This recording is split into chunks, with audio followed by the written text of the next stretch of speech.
Bonjour à toutes et à tous et bienvenue dans Actuel. Le monde de l'agriculture connaît son moment MeToo à l'initiative de l'éleveuse Laura Chalandard. L'entreprise n'est pas forcément adaptée à la ménopause ou à la périménopause, mais en Allemagne, certaines changent leur méthode pour garder leurs employés. On les appelle les cricket grannies, les grands-mères du cricket. En Ouganda, des femmes se sont emparées de ce sport pour se lancer à pleine batte dans la vie. Le monde paysan n'est pas exempt de sexisme, loin s'en faut. Après une agression sexuelle et une plainte classée sans suite, Laura Chalandard a décidé de déraciner la misogynie de son métier en se lançant dans le MeToo agricole. Depuis, la parole de femmes du milieu se libère. C'est un reportage d'Anaïs Chenel et Johanna Coquerel. Allez, viens, venez. À Rive-de-Gier, dans la Loire, Laura Chalandard dirige seule son exploitation. Un projet bâti de toutes pièces. Ses parents ne sont pas agriculteurs, mais sa vocation pour l'élevage est née dès son adolescence. Le quotidien de l'éleveuse bascule en 2023 en marge d'un bal de village. Je me suis réveillée, il y avait un gars que je connaissais pas, du coup, qui était là, qui était avec moi, et j'ai rien dit. Je lui ai dit de partir, mais j'ai rien signalé aux personnes présentes. Et quelques mois après ça, j'ai su que c'était pas... En tout cas, pour lui, c'était pas la première fois. Dès le lendemain, Laura dépose plainte, mais la procédure est classée sans suite. Elle découvre alors une autre victime du même agresseur. Pour cette dernière, il faudra 1 an avant d'oser à son tour dénoncer les faits. Tout le monde le savait, quoi. Tout son entourage, tous ceux qui gravitaient autour de lui étaient au courant et que, en fait, finalement, ça avait l'air de déranger personne.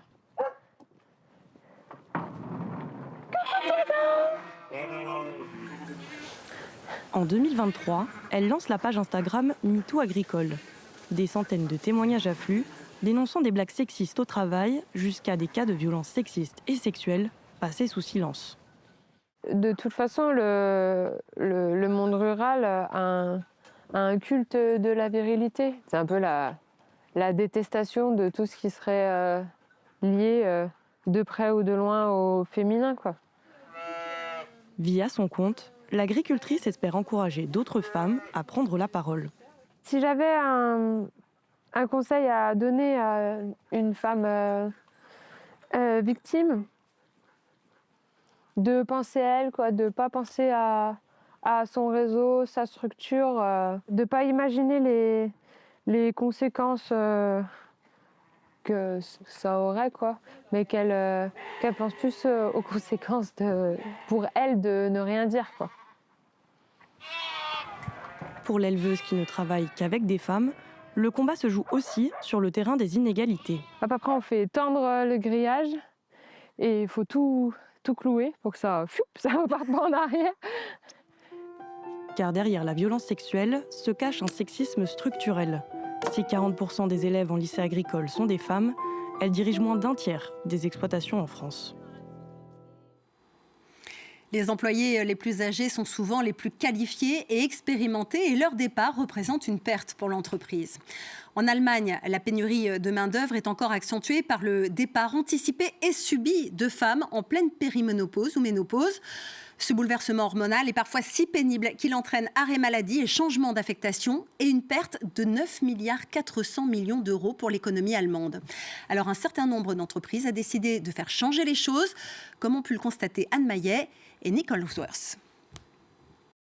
Elles ont entre 50 et 60 ans et font désormais l'objet de toutes les attentions au sein de leur entreprise à Hambourg. Leur dénominateur commun, elles traversent la périménopause, une phase qui peut durer de 10 à 15 ans avant l'arrêt définitif des règles. Un sujet longtemps tabou et pourtant particulièrement éprouvant pour certaines femmes comme Martina. Ça a commencé avec des phases où je n'allais pas bien, je dormais mal, je n'arrivais pas à me concentrer, j'étais très émotive, je ne me reconnaissais pas du tout. Comme elle, 80 à 90% des femmes souffrent de symptômes liés à la ménopause. Alors ici, on a décidé d'agir en commençant par les équipements. Là, par exemple, on a une douche, au cas où on transpire beaucoup et qu'on a besoin de se rafraîchir. Mais pour Martina, c'est surtout l'aménagement du temps de travail qui fait la différence. Ce qui aide vraiment, c'est la flexibilité qui nous est accordée dans les horaires et le lieu de travail. De pouvoir se dire, je me lève le matin, ça ne va pas, et je peux choisir de travailler depuis chez moi. Ou commencer un peu plus tard, finir plus tôt et me reposer. Précurseur en la matière, cette grande enseigne de textile chouchoute désormais ses employés. Ce jour-là, les responsables santé de l'entreprise suivent elles-mêmes une formation en ligne pour mieux comprendre les enjeux de la ménopause. Les études nous montrent que les femmes à partir de 55 ans souhaitent partir à la retraite plus tôt. Pendant cette période, une femme sur 4 réduit son temps de travail alors qu'elles sont au sommet de leurs compétences. C'est précisément pendant cette période que j'ai atteint mon pic de performance. Et encore aujourd'hui. Mes enfants ne sont plus à la maison, ils peuvent se débrouiller sans moi avec les petits-enfants. Pour les femmes, c'est vraiment le moment où on peut se donner à fond. Alors renoncer à ça, ce serait vraiment la pire des bêtises. En pleine pénurie de main-d'œuvre, de nombreuses entreprises suivent désormais cette voie. Les 45-55 ans représentent aujourd'hui la tranche d'âge la plus importante sur le marché du travail allemand. Et ce sont précisément elles qui sont frappées de plein fouet. À Berlin, Nicola Hochkeppel a tout quitté, 20 ans dans la communication culturelle avant que la périménopause ne la rattrape. Quand ça a commencé, ça m'a complètement prise par surprise. Je ne savais pas du tout ce qui se passait. Avec moi, avec mon corps. Une amie m'a alors dit, tu sais, ça pourrait être les hormones. Et là, j'ai pensé, hein, les hormones ? Cette prise de conscience la pousse vers une reconversion. Nicolas fonde un cabinet de conseil privé en ménopause et milite pour une meilleure prévention. Toutes les femmes à partir de 40 ans devraient recevoir une fiche de renseignement qui explique que si elles ressentent les symptômes suivants, douleurs musculaires et articulaires, troubles du sommeil, difficultés de concentration, cela pourrait être la ménopause. Alors, allez voir votre gynécologue ou votre conseillère en ménopause.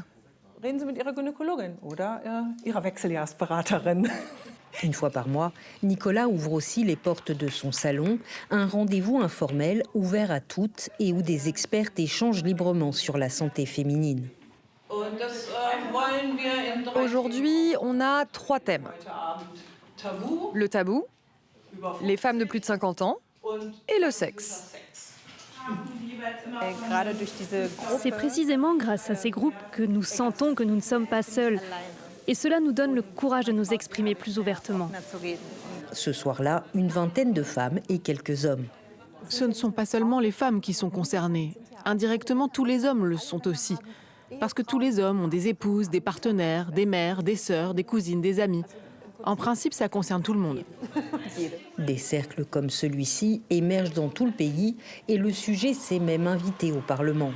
Il y a quelques mois, pour la première fois de son histoire, le Bundestag a débattu de la ménopause en séance plénière.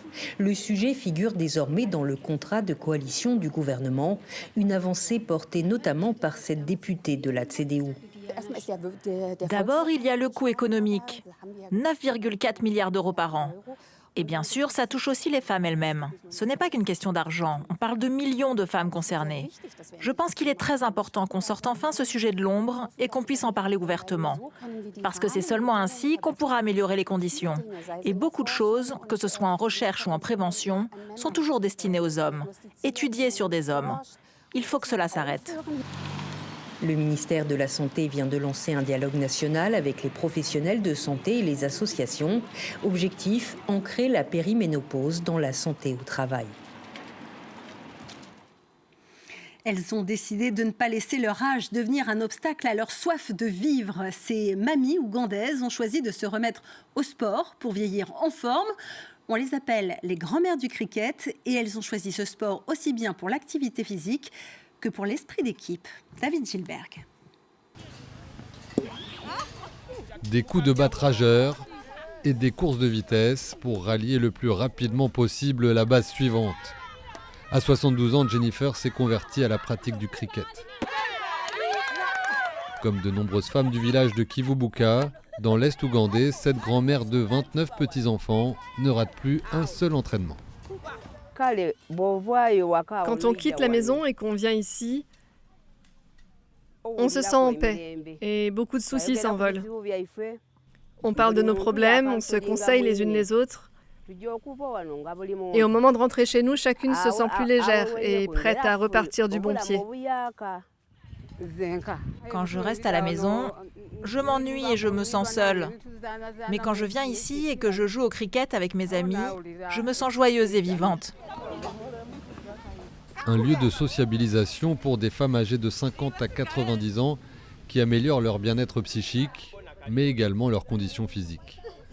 Un entraînement de cricket hebdomadaire salvateur, car les femmes et les seniors sont deux populations dont l'inactivité est, selon l'OMS, un facteur aggravant de morbidité. Leur coach, qui s'occupait initialement des enfants, en tire lui aussi un certain bénéfice. Elles m'apprennent énormément parce qu'il y a des choses que je ne connaissais pas du tout. Des chansons, la culture. Donc quand je viens ici, elles ont toujours de nouvelles choses à dire. Elles t'enseignent de nouvelles chansons. Et voir ce sourire tout le temps, c'est ça mon travail. Des enfants jusqu'aux anciens, tant que je vois les sourires, les cris de joie, ça me suffit. Je sais que c'est une bonne journée. Un moment qui se partage désormais entre les différentes générations du village. Cette pratique sportive a amélioré la vie de toute une communauté et de ses membres.